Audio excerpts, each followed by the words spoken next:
8:13 de la mañana de un sábado. Amigos, hoy tenemos un tema. Ustedes saben que nuestra línea editorial es la tergiversación, la confusión del carácter de Dios. Nuestro Padre Celestial intenta de todas maneras de decirnos a todos los hombres, a la corporación humana, si quieren, al cuerpo humano, como comunidad, y a nosotros individualmente, de que Él es amor, justicia, misericordia, que sus 10 mandamientos están a nuestro favor en la persona de su Hijo amado. Así es como nosotros trazamos desde hace un tiempo la línea editorial de este programa, porque este programa hablamos para un público que se supone que asiste a comunidades religiosas y donde se lee la Biblia. Esperemos que vos nos acompañes con tu Biblia, sabés que te pedimos que la tengas a mano, y nos acompañes, compartas o no compartas las opiniones subjetivas que cada uno en esta mesa tenemos. Y nuestro insistir es que podamos, por nuestra propia intelecto, poder verlo, analizarlo, sacar sus propias conclusiones, más allá, de lo que pueda llegar a decir Juan o Pedro o quien sea, ese ha sido siempre el sentir, ¿sí? Así. Porque nosotros tenemos la tendencia de ver en carne y sangre, en hombres, cuestiones que Dios tiene para resolver con cada individuo, presentándose Él mismo. En la persona de Jesús se dio persecución. Entonces, lo que queremos presentar hoy es ¿por qué se dio persecución? Una de las tantas razones, ¿no?, por las cuales se dio persecución a la persona de Jesús, cuando Él vino a este mundo trayendo un mensaje claro de cómo funciona el reino de los cielos, cómo es el reino de los cielos. ¿Cómo es, Raúl? ¿Este sería más o menos el tema? Sí, podemos ponerle que sea así. Porque no tiene un titular claro, ¿no? No, porque es abarcante el tema y no creo que lo podamos satisfacer hoy. El tema de la tergiversación del carácter de Dios, que creemos que se venía dando ya en el tiempo. A ver si ya tiro la primera a la mesa. La tergiversación del carácter de Dios, ya se venía dando con más fuerza en los últimos tiempos, cuando el Señor lleva cautivo al pueblo de Israel a Babilonia. Y después se fue agudizando el tema, y puntualmente antes de la venida de Cristo, ya los profetas como Amós, Miqueas, venían anunciando el tema de la tergiversación. ¿Qué quiero decir con el tema? Porque lo que estaba ocurriendo es que estaba ocurriendo no solamente en tema de idolatría en la parte espiritual, sino que había una parte, estaba siendo explotado o oprimido el mismo pueblo. Hablas de economía. De economía, sí, dinero, de dinero, sí. Bienes materiales. Bienes materiales. El pueblo estaba siendo oprimido. Eso lo encontramos en los libros de Amós, inclusive Isaías también. Bueno, generalmente todos esos profetas venían anunciando, este tipo de cosas que dejaban a las viudas sin atender. Bueno. Y cuando llega Jesús, creo que ahí comienza la exposición o la presentación de lo que era el reino de Dios. Él viene no solamente, creo que, a salvar a la persona, sino a mostrar cómo era el reino de Dios, cómo se manejaba, qué términos tenía. Cosa de que en ese momento, porque acordémonos que el primer sermón lo da el Sermón del Monte, y ahí está el populacho, podemos decir, el pueblo. Sí, se podría llamar de esa manera. Está todo. En su gran mayoría era gente muy pobre. Muy pobre. ¿Y por qué era muy pobre? Porque estaba haciendo... Ahora, ¿quién los oprimía? ¿El Imperio Romano? Sí. Sí, era una característica de esos momentos política y militar, porque el destino del Imperio Romano era ocupacional. Caía con el ejército, ocupaba una comunidad, una sociedad, tomaba a sus dirigentes, los ponía en cautiverio, aprendía de sus normas, de su cultura religiosa, de su cultura, y después sometía al resto bajo presión policial. Bien, y bueno, y en ese contexto, ¿Qué pasa con la parte espiritual? ¿Qué pasa con la dirigencia? Creo que había también otra pobreza espiritual. ¿Pero por qué estaba? ¿Y a qué se debía la pobreza espiritual? Y porque creo que la cabeza de aquel tiempo, de lo que tenían que enseñar a Dios, enseñaban cosas que no tenían que enseñar. Si bien las consecuencias del Imperio Romano las sufría la plebe, la gente, el vulgo, común, nosotros. porque la gente religiosa que estaba arriba no tenía los problemas que tenía María Magdalena, el ciego de nacimiento. Ellos estaban bien, negociaban con el imperio sus comodidades, sus negocios. O sea, puedo decir que la dirigencia transaba con el Imperio Romano.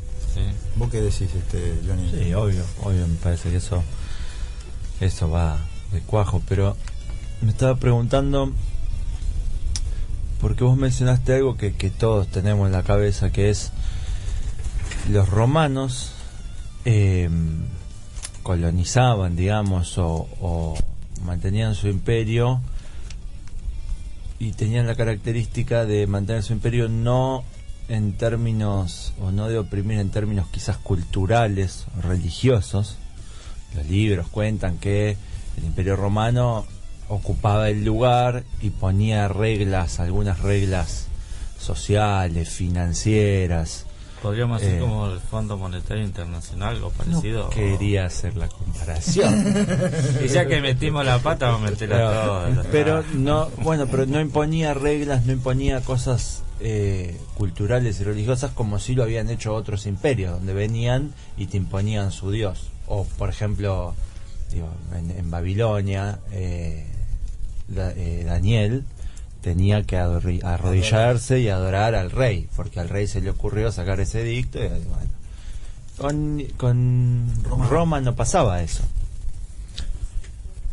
Entonces, eso, digamos, esa libertad religiosa, supuesta libertad religiosa y cultural, ¿es realmente así?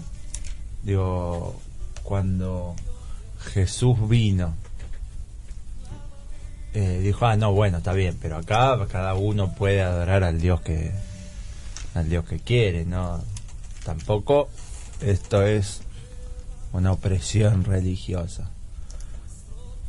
O por el contrario, hay una relación entre lo religioso y lo político, lo religioso, lo real, lo de todos los días, entre a qué Dios creemos y a quién le vamos a ir a comprar el pan. ¿Hay o no relación ahí? Sí, yo creo que hay relación.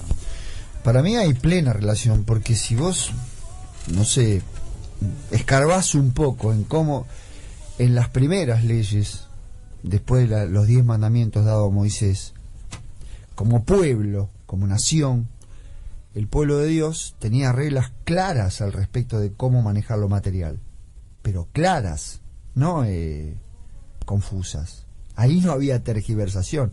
Se tergiversó en el tiempo porque los dirigentes, primero, bueno, hemos leído muchas veces acá en el programa, creo que por ahí, bueno, el de los incunables debe saber, Lito se debe acordar, cuando el pueblo le pide rey a Samuel, que era un profeta de Dios, y de unas características particulares, porque venía de una mamá con problemas, y ella en esos problemas entrega a Samuel al templo, y era un hombre absolutamente consagrado y comprendedor de andar codo a codo con Dios. Entonces le dice al pueblo, pero ¿cómo quieren a otro como rey si el rey suyo es Dios mismo, es el creador? ¿Cómo se puede hacer eso?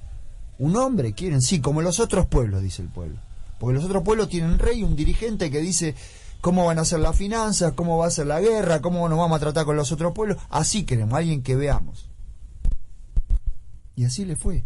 Entonces esa dirigencia, pues más, Dios lo advirtió, les dijo, miren que va a venir y el rey ese va a querer un ejército, y ahí empezó a degenerarse la concepción espiritual si querés, pero también material, porque hoy por hoy la nación que anduvo muchos años en términos corporativos con el Señor son uno de los financistas más interesantes que el mundo tiene y más opresores, junto con el otro sector religioso. Los dos sectores religiosos más poderosos de la tierra, que son los judíos y los católicos, y ahora la nueva línea, los evangélicos, manejan las finanzas del mundo y oprimen material espiritualmente al mundo.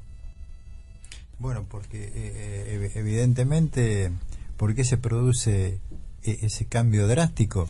Porque el reino de Dios, vos cuando nombrabas las leyes que dio Dios en Deuteronomio, en Levítico, hablaba de que no había que acumular riquezas, sino que esas riquezas se repartían, ¿sí? Vos es más, no es que le decía al pueblo, ustedes no van a tener riquezas. Sí, van a tener. No va a haber de comer. Claro, no. Van a tener riquezas, la tierra que fluye leche y miel, ¿viste? Le iba a dar todo. Pero eso estamos hablando muchísimos años antes de que venga nuestro Señor Jesucristo en carne. No, estamos hablando del comienzo, cuando Dios presenta su reino y las leyes que vos decís, cómo se manejaba el reino de los cielos, quiere hacerlo acá en esta tierra. Por eso viste que habla viste de que vos sembrabas y tenés que dejar para que venga el pobre. Todo era repartija. ¿No? Cuando vos ibas a la cosecha y ibas con el canasto, lo que se caía, déjalo. Claro, para que venía atrás el otro podía agarrarlo. El huérfano. Y eso era Vox Populi, la gente lo sabía, entonces iba atrás y recogía. Creo que era, viste, en Ruth. Claro, sí. Ruth y Vos, el libro de Ruth. Decía, aunque sea, yo voy a agarrar lo que... Ella iba atrás del que... De que iba sembrando. Pero porque Noemí, la suegra, conocía esa ley. Sí. Ella sabía que era así y ella la manda a su nuera. Porque esas cosas hacía ver la bondad de un Dios, que era para, no solamente... Dios tenía un cuidado especial para el extranjero también. Era para todo ser humano era. O sea que el reino de los cielos siempre se movió bajo estos conceptos, ¿sí? Que no era tener para vos una acumulación individual, sino que era para repartir. Por eso que cuando aparece Jesús en escena, lo primero que hace, su primera obra fue repartir pan. El sermón del monte, que es donde él produce lo que se llama el milagro de los panes y los peces, que es más, si nosotros notamos el versículo, viste, cuando dice que los discípulos vamos a comprar, no, ¿qué van a comprar? Vayan y reparten. Sí, pero además no, porque me parece que porque el foco está puesto en otro lado, no justamente en la riqueza.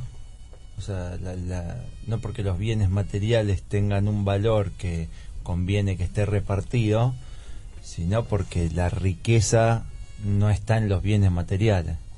La riqueza está justamente en el otro, en el compartir, en el convivir, digamos, en el vivir con otros. Entonces, eso no se puede hacer de otra forma si no es justamente viviendo y compartiendo, siendo con los demás. Ahora la pregunta es justamente, me parece que la Biblia está plagada de historias, la historia de Jesús está plagada de situaciones en donde eso no es una regla o una definición fuera de contexto o aplicable siempre en cualquier lado. Siempre hay una solución en ese contexto o una situación en cada contexto que apunta hacia justamente recordar, hacia cambiar las cosas en ese sentido. Entonces, no sé, cuando habíamos mencionado antes, cuando Jesús va y rompe todas las cosas de los mercaderes en el templo, hay algunas situaciones más violentas y algunas cosas donde solo pone el foco. Cuando le preguntan sobre la moneda, sobre el que estaba en la moneda, él siempre pone el foco y apunta en una dirección, y son son situaciones que hoy por ahí o en otra situación vos decís, bueno, acá se podría haber hecho mucho más. Bueno, sí, pero en ese contexto dio este pasito. Entonces ahí yo me pregunto, siempre lo religioso es eso que tensiona esas situaciones sociales, económicas. Porque después sale la pregunta, bueno, ¿y cómo entonces nos relacionamos hoy? ¿Cómo hago yo para decidir cuánto le pago el trabajo a alguien que me ayuda a hacer un trabajo? ¿Qué es lo justo? La pregunta que sigue es eso, bueno, ¿qué es lo justo entonces en la vida cotidiana? ¿Dónde está la justicia en el valor de nuestro tiempo, básicamente, que es cómo compartimos nuestra vida? Bueno, un indicativo para mí, no quiere decir que sea determinante, pero en la iglesia primitiva, en la iglesia cristiana primitiva, después de Cristo, es decir, parte de un versículo dice, y cada uno tenía según su necesidad, porque aparecían, claro, lo primero que apareció en la necesidad espiritual era contar y replicar oralmente, porque los escritos eran muy pocos los que llegaban, que Jesús había resucitado. Sí, lo habían matado, pero lo había resucitado. Él había resucitado y se había presentado a sus discípulos y a los más cercanos. Entonces, la primera necesidad fue esa, contarle al vulgo, a la gente, inclusive a ese vulgo, porque había 5.000 judíos que dice que ese día que aceptaron esa situación de que Jesús había resucitado y que había ascendido a los cielos. Entonces, esos judíos seguramente estaban ligados a la dirigencia judía que manejaba las finanzas de otra manera.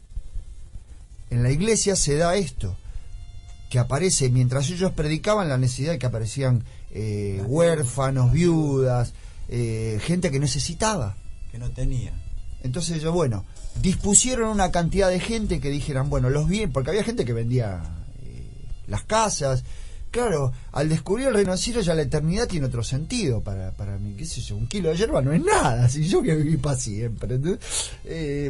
Hoy es la vida eterna, y ese concepto que acabas de decir, Johnny, es decir, porque Jesús siempre lo decía, Dios es el otro. Es decir, todo lo que a mí todo lo que le hiciste a ese, a mí me lo hiciste, dice el Señor Jesús. No es palabra mía, es palabra de Él. Entonces, en los bienes materiales está la cuestión espiritual, y creo que ahí, no sé si es la llave, pero en la necesidad del otro está la llave. Es decir, bueno, si no tengo, no tengo, pero si tengo, tomá. Pero fíjate vos que justamente los dirigentes religiosos judíos de la época de Jesús, ellos manejaban y tenían toda su riqueza, por eso que el templo de aquel momento era el centro de la perversión, vendría a ser como un Wall Street, podemos decir. Claro. Estoy o exagero mucho. No, es el trono de la Babilonia. Porque, no, bueno, estamos hablando está bien, sí, estoy hablando en términos financieros. Okay. No en términos espiritual, sino, bueno, porque ahí los sacerdotes eran de la aristocracia, eran saduceos. Sí. Todo el Sanedrín estaba conformado por gente de plata. Era gente que tenía los campos, los olivos, los viñedos, eran gente... Sí, igual, más que Wall Street, en ese sentido, me parece que puede ser, pero nosotros tenemos un desconocimiento profundo cómo funcionan esas cosas. Lo macabro de eso era que había gente que venía 2-3 días de viaje para ofrecer sacrificios, para cumplir con el rito, y cuando llegaba tenía que, digamos, el que estaba ahí se aprovechaba de la necesidad del otro, de la creencia del otro. ¿La necesidad espiritual? La necesidad espiritual y la necesidad material, pero sobre todo la espiritual de, bueno, hiciste todo esto, llegaste acá, bueno, ahora para poder cumplir, para poder cumplir con lo que Dios demanda, para poder cumplir con la demanda de Dios, vos tenés tal cosa. Entonces, como vos necesitas, no sé, una torta, una paloma, un animal, para poder cumplir con lo que Dios demanda, necesitas esto, yo lo tengo, te lo vendo. Y usaban el templo, encima, la puerta del templo, como bueno, ¿no? Sí, hoy es un poco menos geográfico, menos incierto, pero el otro día una hermana escribió en uno de los foros que se forman. En realidad no era un foro, ¿viste? Es decir, alguien hizo un comentario. Yo mostré una foto de un chico cordobés que la policía lo apremió y él no quería. Yo que voy a comer con mi mamá, decía, y entonces pusieron en duda la autenticidad del... No la autenticidad, el prontuario del chico, porque tenía antecedentes, lo habían capturado antes la policía y tenía antecedentes prontuariales. No sé si por delito o no, pero ya lo habían antes requisado. Entonces se formó un foro. Opinaba un hermano de allá de Entre Ríos, otro de Misiones, uno de acá de distintos lugares.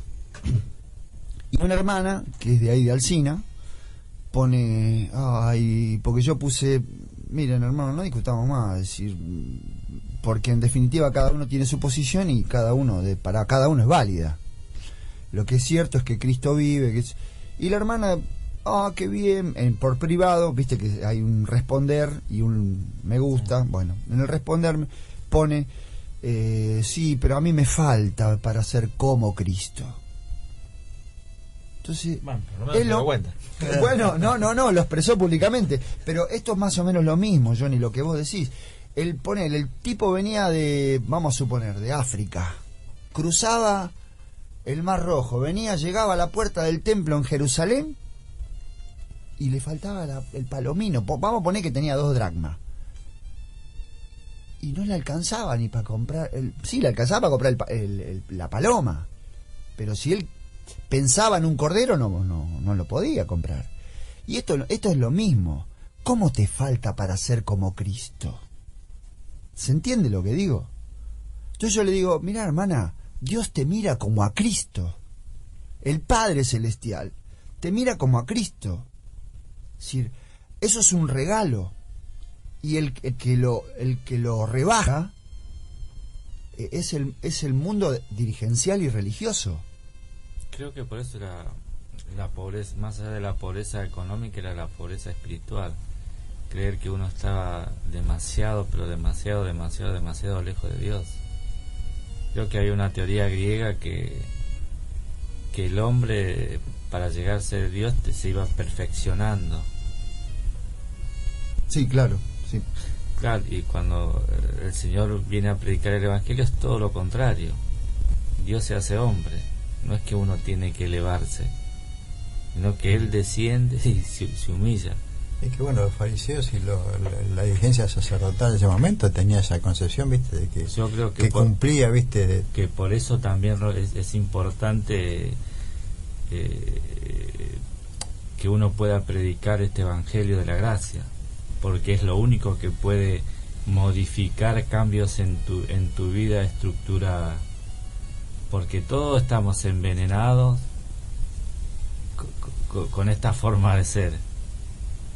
Yo como, yo me visto, y el veneno lo tenemos todo en el corazón. Solamente la gracia del Evangelio puede modificar y cambiar algo. Si no, es imposible. Nosotros, porque hoy la necesidad está latente cuando vos salís acá y allá. Sí, es una empatía rara que el pecador tiene con Dios, ¿viste? Esa doble naturaleza de la cual creo que algunos pensadores hablan, ¿viste? El observar que Dios te enseñe a observarlo, aprender a observar la naturaleza de uno, saber que uno es pecador, pero porque por esencia. Estamos viendo en una situación económica, todo, que te hace ser egoísta. No te enfermes, que no te falte un dinero, olvídate que alguien se va a acercar, porque el mundo, el sistema en el que vivimos es egoísta y te arrastra a ser así, Raúl. Si uno no tiene una conexión con el Jesús Nazareno, el que no llora no mama y el que no afana es un gil. Sí. Che, buenísimo el programa de hoy, ¿eh? Pum para arriba, estamos genial. Nos falta. ¿Cuántas buenas noticias? Nos falta nombrar al innombrable. Bueno, pero ¿cuál es la buena nueva entonces? ¿Cuál es la...? Porque Jesús vino en un momento político, social y económico similar al que estamos viviendo hoy, ¿o no? Sí. Pobreza económica y pobreza espiritual. Es que vos leías un versículo, Raúl, el otro día, a ver si lo recordás, vos que sos muy memorioso. Decías, tendréis mucho más de lo que tenés ahora, pero sin persecuciones, no. Y no es que, a ver, yo no intento plantear un panorama, porque está piola lo que decís, Johnny, buenísimo, qué bajón. No es un bajón. Es como es. Tengo algo para leer que no es de la Biblia, que me parece que ayuda en estos momentos, no sé si... A ver, dale. Me llegó esta semana, no sé ni de quién es, pero me lo mandó un amigo que ustedes conocen, a Rafael. Resista, exista, encuentre entre sus afectos la ciudad habitable, organice la solidaridad, cuide a los suyos, teja redes, comparte el plato de comida cuando falte, abrace y contenga, déjese abrazar y pídalo cuando haga falta. Lo quieren quebrado, lo quieren asumiendo el imposible, lo quieren muerto por dentro y esclavo. Grite cuando haga falta, mascullar hace mal al alma y a los dientes.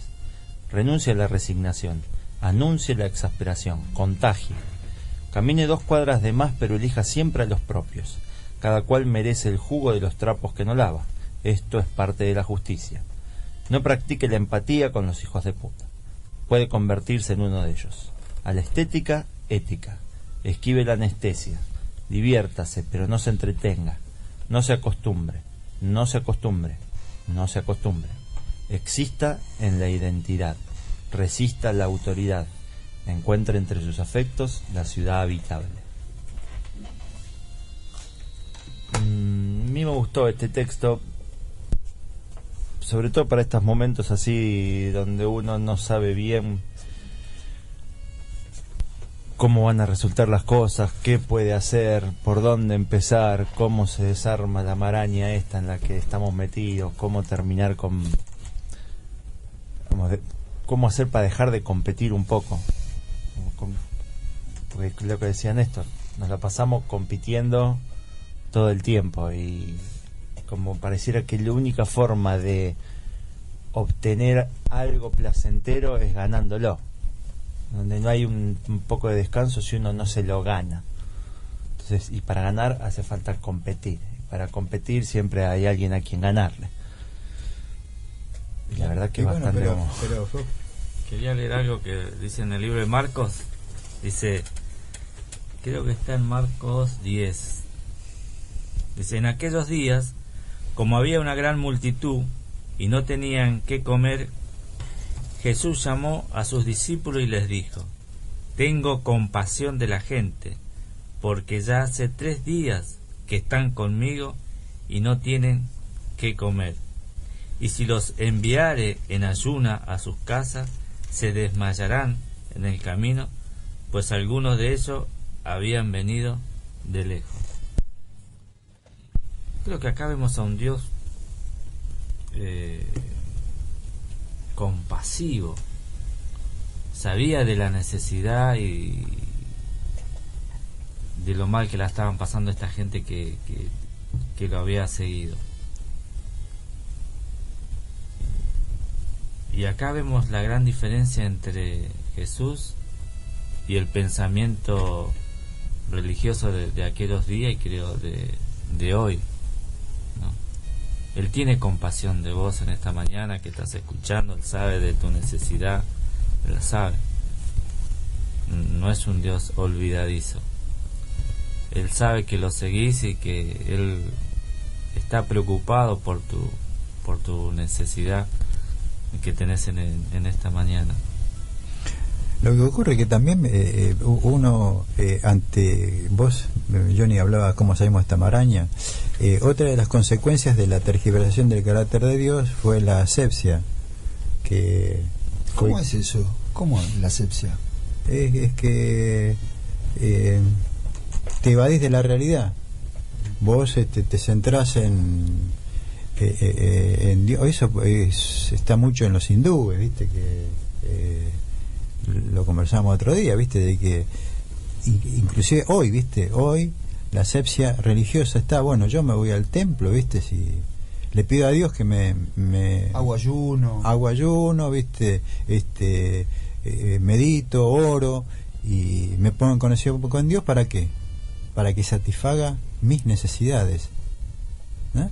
Y bueno, lo de afuera, bueno, qué sé yo, se la arreglarán, ¿viste? No sé, yo tengo ese Dios, ¿viste? Dios me va a ayudar a pagar la boleta de luz, ¿viste? Le estoy pidiendo para que no me echen del trabajo, pero en sí, ¿viste? La concepción es que sos vos. Ahora el otro, ¿viste? Y lo que está pasando, no sé, no mucho no me interesa, ¿viste? Porque yo tengo el problema es mío, ¿viste? Vos dijiste, bueno, Dios te acompaña, bueno, y yo, ¿viste? Le estoy pidiendo, le estoy suplicando, orando para que me ayude a pasar este momento. Y creo que eso no es la parte religiosa, ¿no? Dios no... Dios es un Dios personal. Claro, es un Dios personal, exactamente. De hecho, en Juan 9, ¿viste el ciego de nacimiento? Él dice, cuando ya después de harto que lo lleven de un lado para el otro para preguntarle quién y cómo le devolvió la vista, el tipo dice, y nosotros sabemos que Dios no oye a los pecadores, sin embargo a mí lo oyó. Claro, a mí me oyó, y como parece una provocación, ¿viste? Pero el espíritu religioso hace que el pecador repare en la mala palabra que digo, pero no en el contexto de la mala palabra donde la dije, ¿entendés? Repara en eso. Entonces convierte a los seres humanos en gente insensible por naturaleza, que uno por naturaleza, por pecador, es insensible, pero además los sentimientos reparan en cosas que son de no ayuda.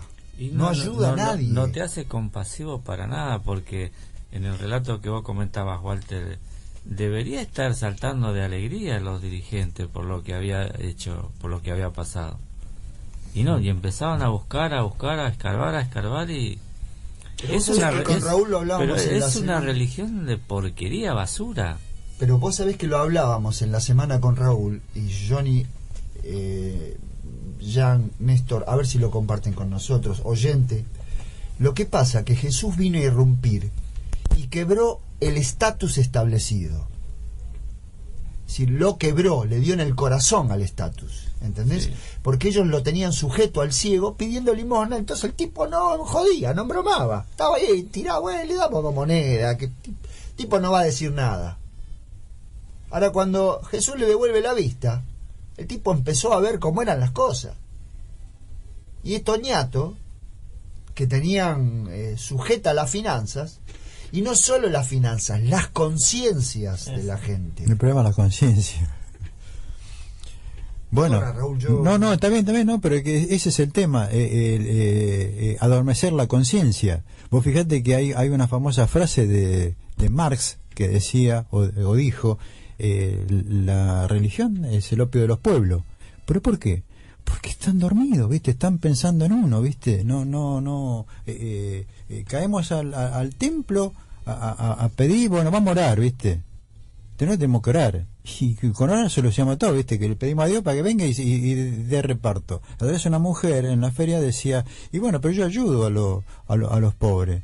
Yo le llevo ropa a la iglesia. Y ella no iba a repartir y a dar. O sea, no, ella lo daba y después, bueno, que se arreglen, ¿viste? Donde repartan y donde den. Yo después le pido a Dios y después eso me bendice.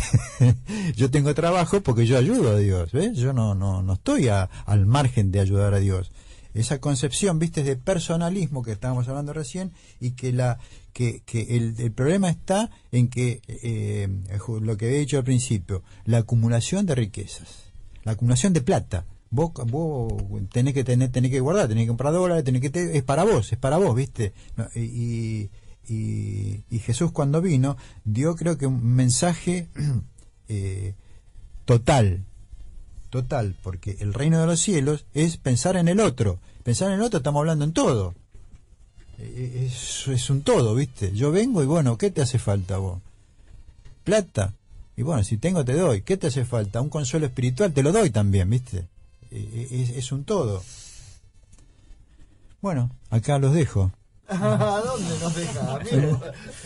Tiraste la pelota y hay que ir a buscarla allá, fuera de la cancha. No, yo la tiré, viste, no la tenemos acá, Canilla. No, yo creo, viste, lo maravilloso de esto es que estamos hablando en libertad y que por gracia de Dios sabemos que los momentos de felicidad que uno tiene por ahí no depende de las cosas materiales, sino de hablar de aquel que murió por nuestros pecados. Ese es el gran gozo que uno tiene. Yo me acuerdo porque hace tiempo había ido a trabajar a casa de un arquitecto, estaba remodelando su casa, ¿no? Y estaban con la mujer que de acá para allá, y me decía el arquitecto, me dice, Néstor, mirá, no sé, nosotros tenemos y se había armado una discusión, ¿viste? Era de toda la semana, que él quería poner madera y la mujer alfombra. Me dice, mirá, Néstor, yo quiero poner alfombra y mi mujer es madera. ¿Qué decís vos? Y yo, mirá, le digo, yo conozco gente que vive en piso de tierra y vive, le digo, ¿no? ¿Qué te vas a hacer drama por meterle lo que sea? Y cuando uno entra en la acumulación de riqueza, empieza en este delirio a no disfrutar de lo que tenés. Por eso el Señor dice, bienaventurados los pobres. Sí, pero vos fijate de que cuando hablamos con cualquier creyente, dice, no, yo no quiero acumulación de riquezas, yo quiero tener para mí. No está hablando de acumulación, yo quiero tener para mí, pero en el fondo es un tema... Porque, mira Job en aquel tiempo creo que habrá tenido una multinacional, y el hombre se levantaba a la mañana a hacer sacrificio. Su felicidad no dependía ni decía, che, este me va a ayudar, no, agradecía a Dios por lo que tenía, nunca su felicidad pasaba por lo material. Y sin embargo no conocía a Dios. No lo conocía. No. Así eso, y no lo conocía. Después cuando terminó su historia, dice, yo lo conocía de oídas. ¿Sabes qué me hiciste acordar?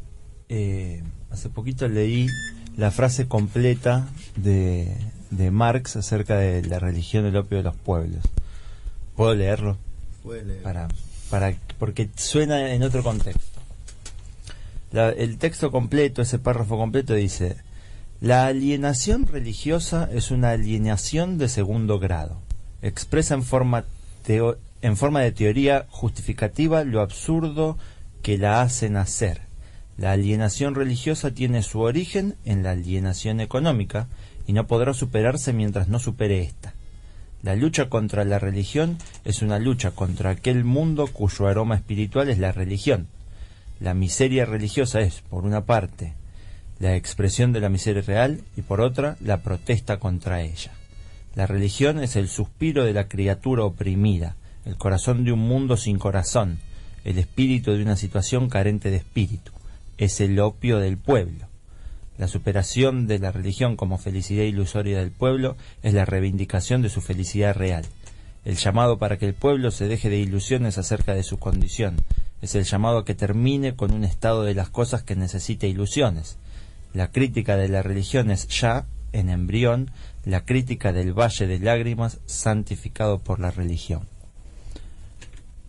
En el medio dice la religión es el opio de los pueblos, ahí no sé si pasa medio de largo, pero justamente habla de ese plano secundario donde la religión, en vez de funcionar como una forma de establecer otro orden de las cosas, funciona como una atracción a dejar las cosas así como están, porque total en el más allá las cosas van a ser distintas. Entonces dice, bueno, en realidad esa religión no se va a poder dar hasta que no se rompa lo económico, lo que tracciona acá, en primer plano. Por eso dice en segundo plano. En segundo plano. Porque, en definitiva... Y ahí es donde Jesús vino a meter la claro, pata, digo. Ahí vino a meterla, exactamente. El Señor Jesús, como salvador de la humanidad y como presentador de cómo el reino de los cielos vive, le pegó al corazón de ese problema. ¿Por qué? Raúl citaba a los hindúes. Los hindúes formaron en esa religión castas. Ni siquiera es clasista el concepto. No son clases sociales, son castas. Y el que pertenece a una casta no puede ser sacado de esa casta. Es como casi una imposición. Entonces vos lo tenés que soportar. Y es tremendo porque deja a los hombres en el estado en el que están. La religión verdadera es absolutamente de movilidad, cambiante, el pensamiento es cambiante. Por lo general, los cientificistas, la gente del mundo, así medio casi genérico, nos tienen a los creyentes cristianos como gente tonta. Como un poco de razón tienen por ahí. Sí, es lo que presentamos en genérico, pero la verdad que en particular no es así, ¿viste? Porque primero porque a mí en lo personal no me gusta que me tomen por tonto, porque yo soy tonto, pero lo digo de mí mismo, ¿viste? Que lo diga otro ya me resulta un poco chocante.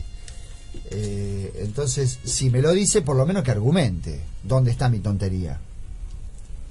Y el Señor no escapa a esa forma de entender la vida, porque Él es la vida y nos la presentó como tal. Si nosotros creemos que, bueno, esto es así y lo damos por estático, yo creo que ahí está. Tenemos problemas. En lo que dijiste vos, Walter, cuando dices yo soy la vida. Yo soy la vida. La vida no pasa por una comodidad o una abundancia de cosas, que es lo que nosotros nos imaginamos como vida. Decir, bueno, yo tengo tanta plata guardada, tengo la heladera llena, y eso me debería dar tranquilidad.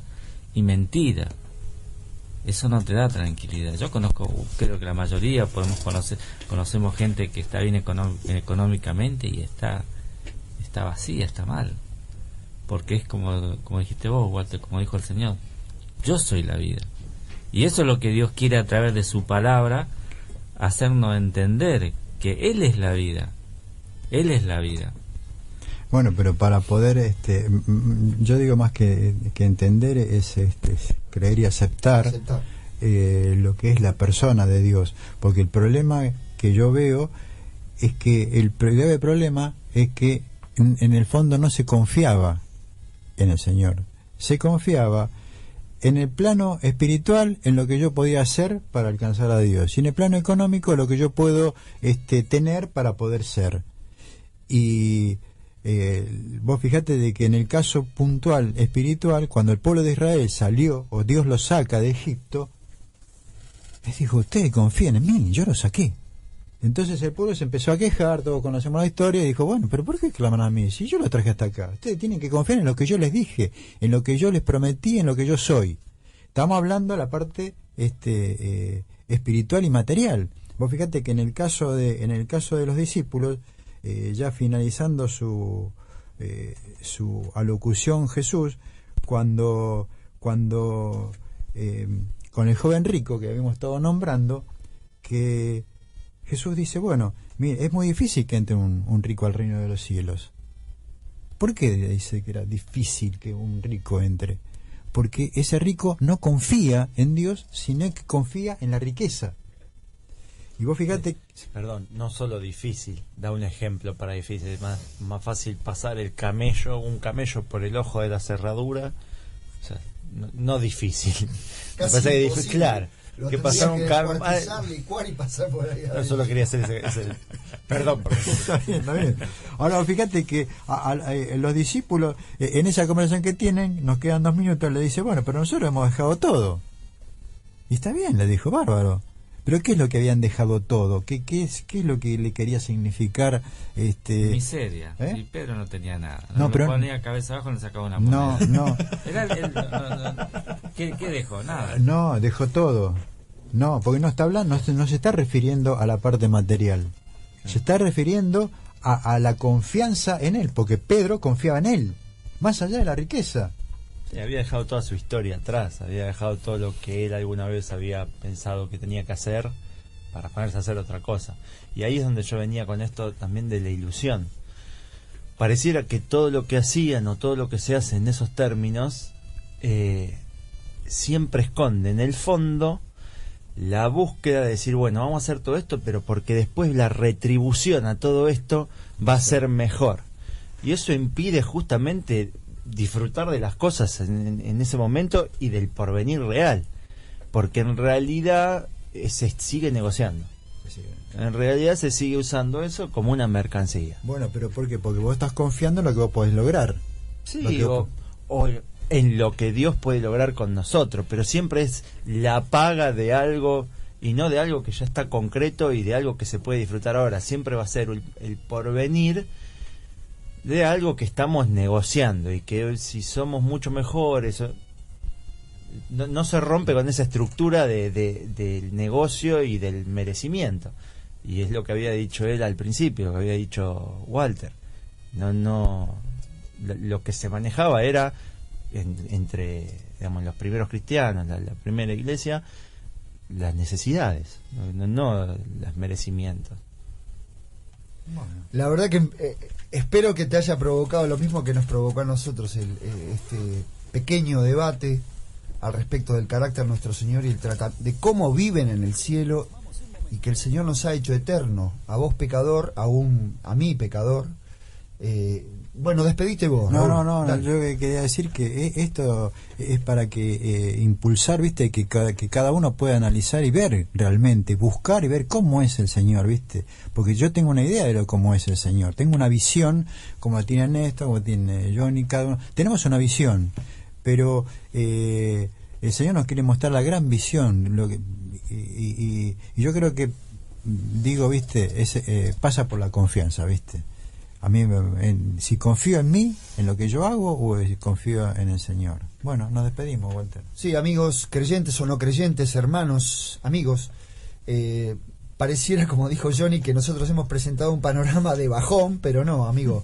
El Señor es eterno y Él está en el cielo y va a volver, y nuestra esperanza debiera estar pues en que Él está al timón de todas las cosas. Que tengas buena semana. Nos vamos, Andrés, gracias por todo.